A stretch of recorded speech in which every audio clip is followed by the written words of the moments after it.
On one side stood the army of Julius Caesar, and on the other stood the army of Pompey. Caesar's army was less than half the size of Pompey's, and on top of that, Pompey's forces were positioned on a slope, giving them a clear geographic advantage. The tactic Caesar used to defeat them is still taught in military schools today. This is the story of the Battle of Pharsalus. The story begins in 146 BC, the year when the Romans and Carthage fought a final war known as the Third Punic War, which ended in a Roman victory. After defeating Carthage, all its territories came under Rome's control.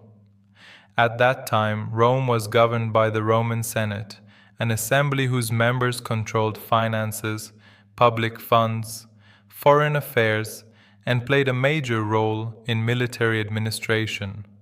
Rome's government mainly functioned through two political institutions, the Senate and the consuls.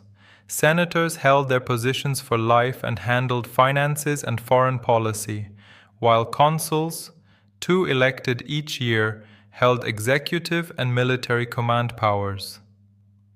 Although consuls had executive authority, overall governance remained in the Senate's hands. After Rome acquired Carthage's vast territories, the Senate had to manage lands far beyond its original administrative capacity. It was like asking a small city office to run an entire country. At the same time, Rome's population was rapidly increasing. People from surrounding regions migrated to the city, and slaves captured from conquered territories were brought in as well. This population boom strained resources, and citizens began to feel the Senate could no longer manage the state effectively. Many started thinking that perhaps a single dictator might handle the situation better.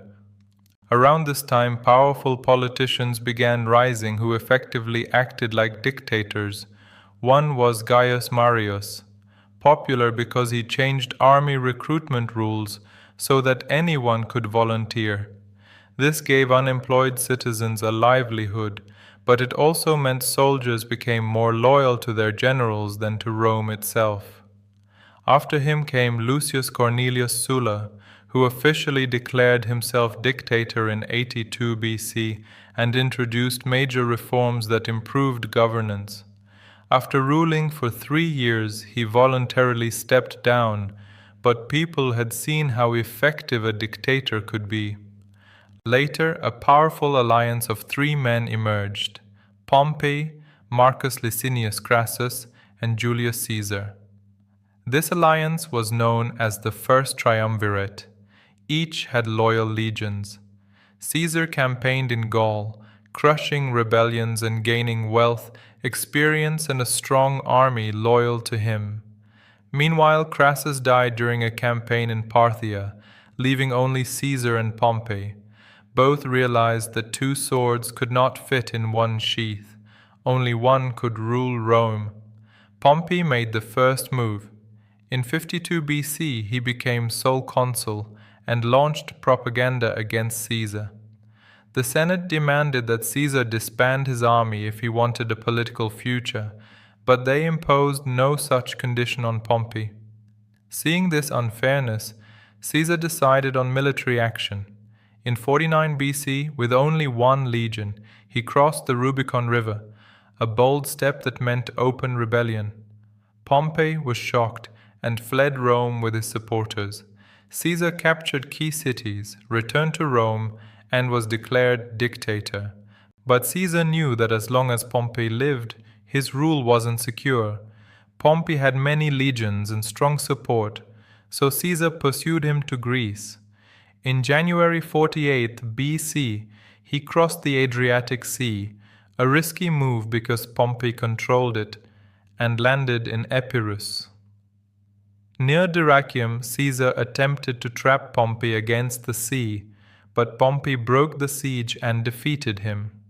Caesar retreated to Thessaly to regroup. Historians later said Pompey made a huge mistake by not pursuing Caesar after that victory. Eventually, both armies met in August 48 BC on the plains of Pharsalus. Pompey had about 45,000 infantry and 7,000 cavalry positioned on a hill, while Caesar had roughly 22,000 infantry and only 1,000 cavalry. Outnumbered and at a positional disadvantage, Caesar needed an unconventional strategy. For days, both armies formed lines without fighting. Caesar tried to lure Pompey down from the hill, knowing attacking uphill would be disastrous. Pompey waited, believing time favored him because Caesar had fewer supplies. Finally, on August 9th, when Caesar's troops began withdrawing, Pompey saw an opportunity and descended to attack. Caesar immediately turned his army back into formation.